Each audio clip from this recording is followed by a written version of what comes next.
Welcome to Criminal Record, the Daily Record's weekly crime podcast. I'm Ruth Suter and I'm joined by Norman Silvester, and we're going to give you the latest updates on crime in Scotland.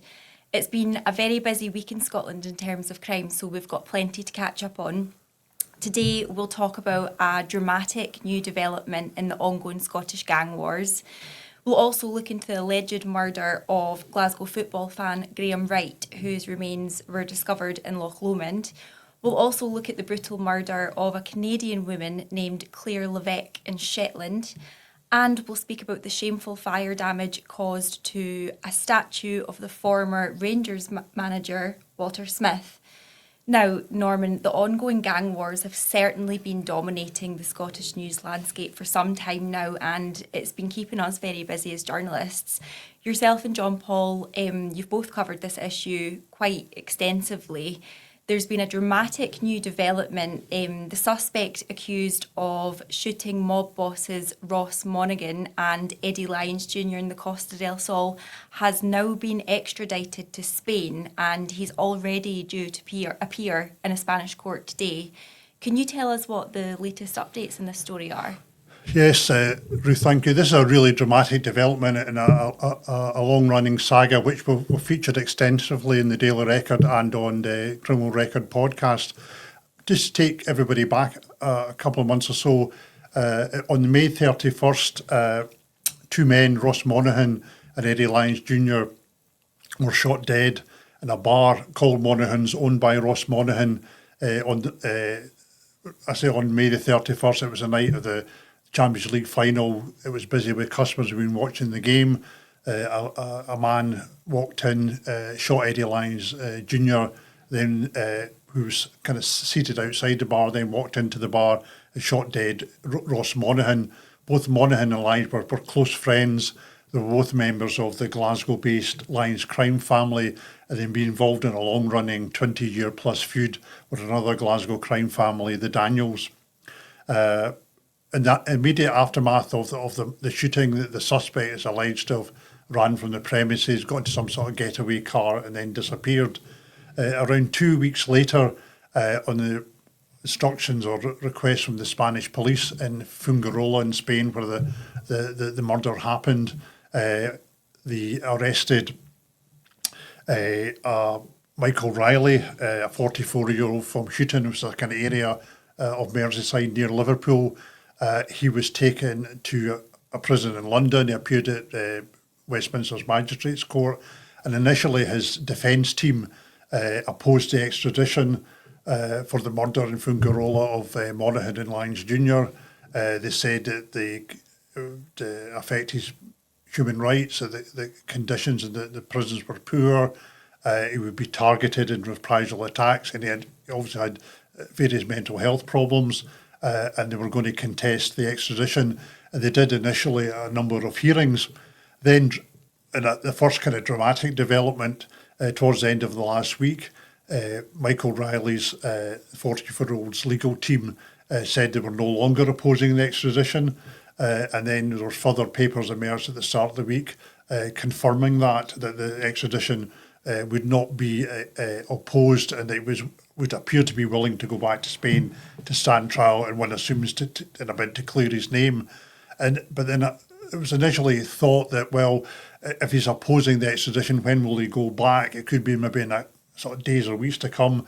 But there's been a further development that members of the UK National Crime Agency, their kind of extradition team, they on the Wednesday, they've taken Michael Riley on the instruction request of the Spanish authorities back to Spain, and he was due to appear, and it's reported that they've taken him back to Spain, and it's been reported that he was due to appear today in a Spanish court on the murder or the double murder charge.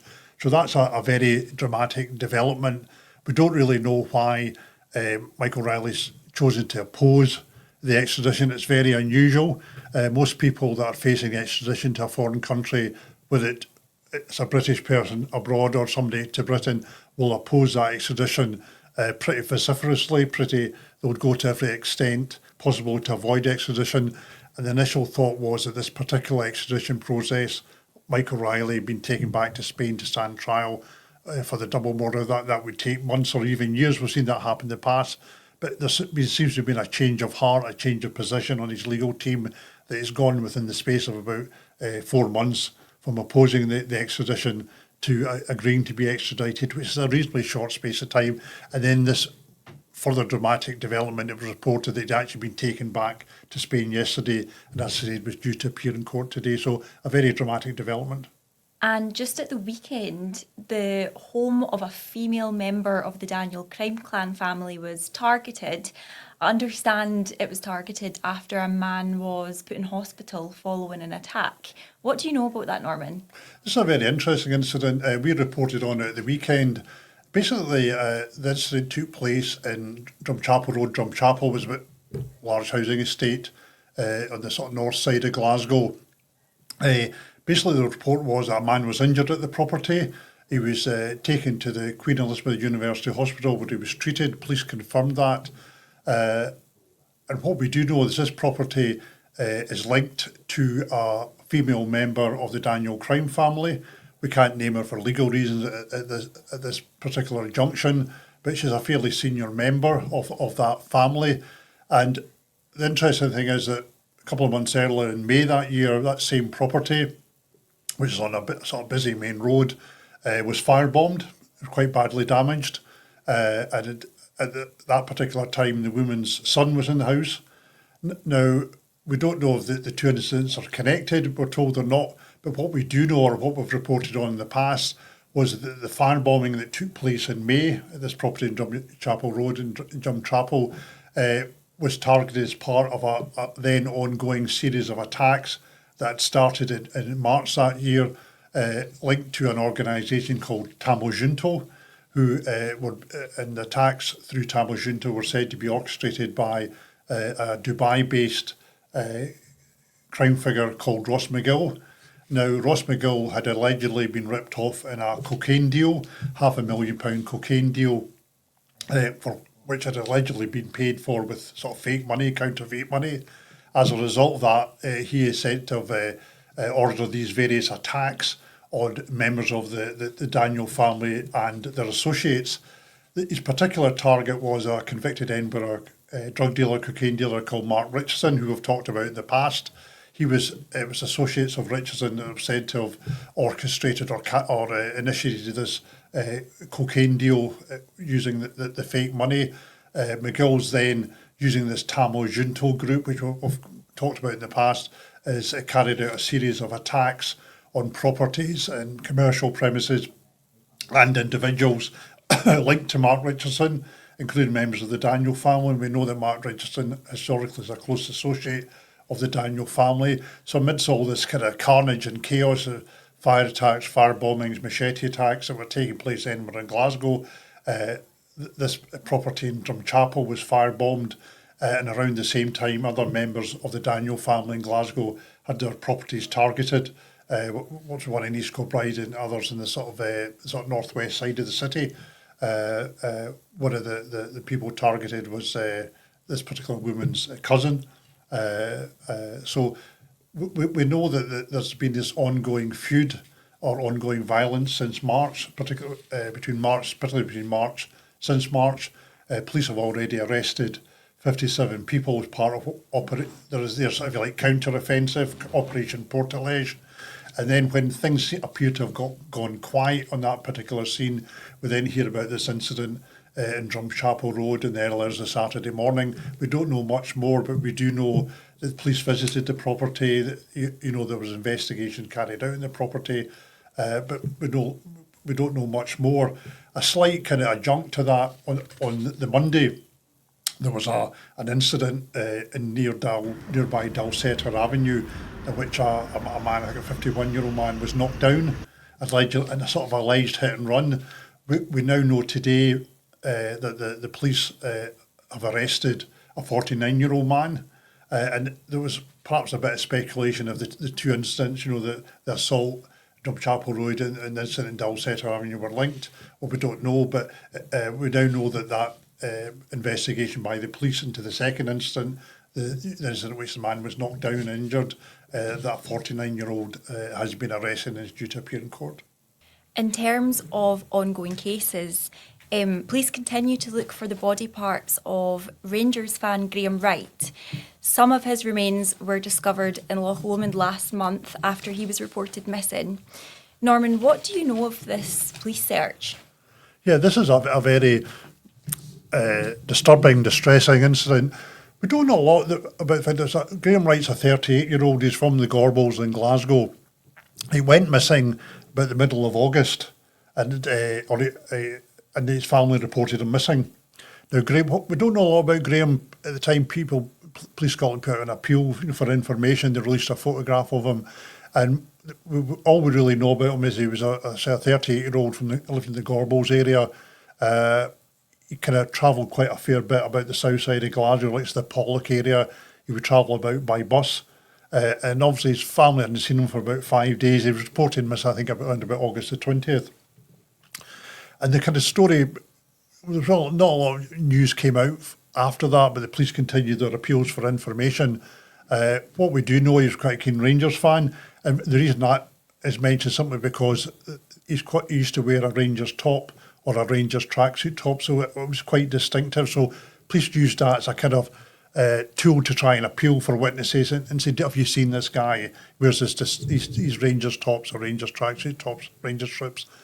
But then there was quite a dramatic twist or turn in the investigation that the police found body parts in Loch Lomond, just on the east side of the loch between Inverberg and Arrochar, Firkin Point, and they were identified as the remains of Graham Wright, the missing man. This has obviously prompted a major police investigation. Inquiries were then carried out in round about the property we lived at in the Gorbals. There's been further searches for body parts in Castlemilk, which was a housing estate in the south side of Glasgow, and a nearby golf course, Blairbeth Golf Course. Also searches carried out in Tarbet, small village in Argyllshire, kind of north of Loch Lomond. As far as we're aware, these searches are continuing. We know that Loch Lomond itself, they're looking at about 9 different locations involving police divers. So it's very much an ongoing investigation. We also know that 2 men have appeared in court in connection with this. One's a 50-year-old from the Castlemilk area. He's been charged with Graham Wright's murder. And also some of the charges relate to the disposal of human remains in Loch Lomond and elsewhere. So it's very much, a second man's also appeared on a related charge, but not in the murder charge. I think that if I check it, I think the other individual was a 53-year-old. He's charged with attempting to defeat the ends of justice in relation to Graham's death. So it's very much an active police investigation. Obviously, there's active proceedings now, so we're restricting what we can say, but we know that it's still an ongoing investigation where police are searching for remains and body parts. I'm aware that they were searching an area of Castlemilk. Was there any other areas?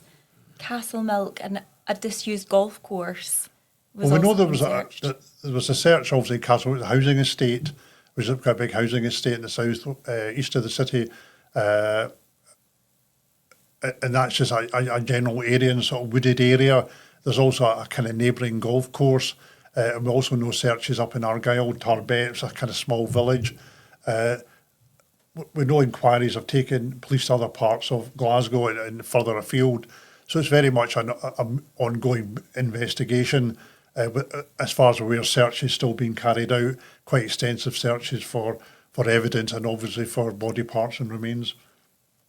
And elsewhere in Scotland, a man was jailed for life yesterday for the murder of a Canadian woman named Claire Levesque. He stabbed her to death in a hot tub in a property in Shetland in February last year. He was jailed for life following a trial yesterday. What do you know of that case, Norman? This is a very disturbing and distressing case. Type of case we're seeing all too often through the High Courts, where a woman's been the victim of inexplicable violence, usually a domestic situation, and often there's little or no explanation for the murder. There doesn't seem to be any other dimension other than it's domestic violence of the most extreme sort. Now, what we know is the accused was an Aaron Pearson, a 41-year-old, and the victim was a 24-year-old Claire Levesque, his partner. Now, they'd set up home in an area of Shetland called Sandness. They shared the property with Pearson's mother, Hazel, and on the surface, they seemed to be a kind of normal couple. But then, as came out during the trial, it emerged that Claire was a victim of fairly controlling, violent behaviour from Aaron. Now, the background to this is that Claire's from Canada, and she'd come over in 2023, as I said earlier, to set up home with her partner or boyfriend, Aaron. She left her family to make this move, quite a major move for her. But it emerged that Pearson, or Aaron Pearson, was quite a controlling individual, and she'd shared her concerns with people that she'd been assaulted and subjected to quite considerable violence, and even expressed concerns that her life was in danger. So earlier this year, police got a call to the mother's house in Sandness, and they discovered Claire in this hot tub, and she'd been brutally murdered, brutally stabbed. But it was there that the kind of full horror emerged. We were then told that immediately after the murder, Pearson tried to drive his car, a Porsche, into the sea to kill himself, tried to drink brake fluid, and also tried to stab himself in the neck. He then bizarrely returns to the scene of the crime, which his mother had discovered. She's discovered Claire in the hot tub. Claire's still alive at this point, and obviously she calls the police. And it was during this police call that Pearson admits to the police over the phone, or to the call handler, that he's committed this murder and he's stabbed her multiple times. But then emerges that during this whole process, he's got into the tub with her, and also taken film footage. In the initial kind of police investigation, he seems to admit to all the crimes, admit to the severity of the violence. But then when the trial's held at the High Court in Edinburgh this month, he changes his tune and claims that his girlfriend, whom he's supposed to love and cherish, had tried to kill herself, that the stab wounds that have been found have been self-inflicted. But the jury didn't buy it, and they found him guilty of murder. And yesterday, Lord Arthurson, in quite an extended, damning pre-sentence statement, describes the crime as exceptional depravity. He used the term feral butchery, and described Pearson's evidence, the denial of the murder, as malicious and fabricated. And he's sentenced. Now, the interesting point here is that, as far as we're aware, Pearson no previous criminal history, no criminal record. He's not somebody who's come to the attention of the police, but that didn't stand him in much stead. And the judge sentenced him to life, which is mandatory anyway. But the interesting part is the judges have these powers to put a minimum sentence, are required to do it by law. So the minimum term that he must serve before he be considered for parole is 25 years. So he's 41 just out, and he's unlikely any chance of being released until his late 60s. Now, once that you can only apply for parole after that 25 years has expired, but then there's no guarantee that it will ever be released. Okay, it was quite a bizarre turn for him to claim that he didn't carry out the murder. We covered this story as it broke yesterday, and the Crown Office were able to give us productions. So they gave us the audio clip of the 999 call, and he was very matter of fact in admitting that he had murdered Claire in the hot tub that was in the garage. So it was very bizarre to learn that he'd actually U-turned on that and tried to say that he didn't do the crime. Yeah, I mean, I think that the true brutality of this is not just in the severity of the injuries. In the sentencing statement, Lord Arthurson goes into a fair bit of detail about some of the injuries, and I think he recalls some of the forensic evidence or evidence from the forensic expert, and they talk about the actual physical force, the penetration, of the knife wounds into the various body parts, into the skull, into the chest, the severity of that, the depth of that, and also the fact that when Pearson leaves his victim in the hot tub, she's still alive. We don't know, could she have ever recovered from injuries, but we don't know if he'd phoned an ambulance. Who knows? We don't know. It's unlikely she would have survived her injuries, but we'll never know. But instead, he seems to have almost felt sorry for himself. He's run out the house and tried to kill himself, and then bizarrely has returned to the house, where obviously by this time his mum, who's now dead, has discovered the body. She phones the police, makes that 999 call, and that's when we hear this kind of matter-of-factness from Pearson that he's murdered her. It's all he also makes some derogatory remarks about the victim and what have you. So there's one of the things that's emerged from it, there doesn't appear to be any remorse. We know that just before sentencing, the defence counsel can put a kind of plea in mitigation, but there doesn't appear to be any plea in mitigation or any explanation for this behaviour. And quite rightly, Lord Arthurson, and he talked about the victim impact statements and how genuinely the family back in Canada, she thinks originally she's from Edmonton in Alberta, and he talks about, Claire coming over and putting her trust in her boyfriend, her partner. I don't think she had a British passport. She didn't have a job or anything like that. She'd come over here to make a new life for herself. But instead of having a new life, she met this horror. And one the interesting part of the family impact statements, they talk about what a nice person she was. She was a really happy-go-lucky, very loving person, and would text her dad every night to say how much she loved him and that kind of thing. A very normal, loving person who has gotten told with this absolute psychopath.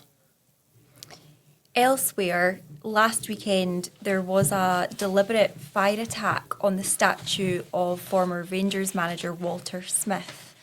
My understanding is that Rangers have described this as shameful.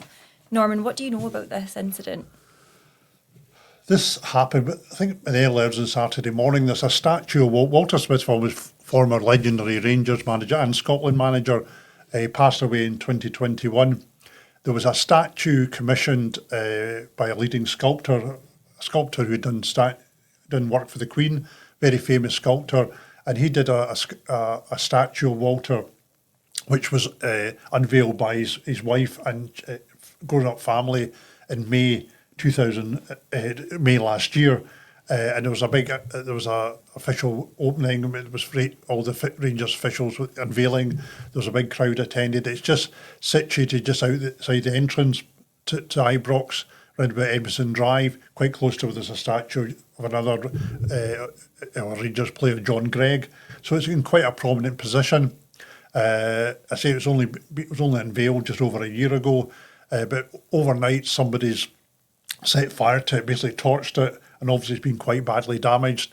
And that seems to be the kind of trend nowadays with this kind of vandalism and criminality. This mystery individual has posted footage of the damage on social media, on our social media platform.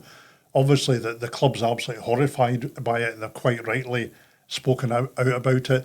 It's interesting, there's a lot of rivalry between Rangers and Celtic fans in Glasgow, but this is a kind of development we've never really seen. I think that there's a respect on all sides of the Old Firm divide in football in general for Walter Smith and what he achieved. And we know there's similar statues to Celtic players and official Jock Stein and Billy McNeil, and they've remained untouched over the years. So we don't really know why this particular target, why Walter Smith's statue be targeted. It might not be football related. It might be simply just a vandal doing it for the sake of it.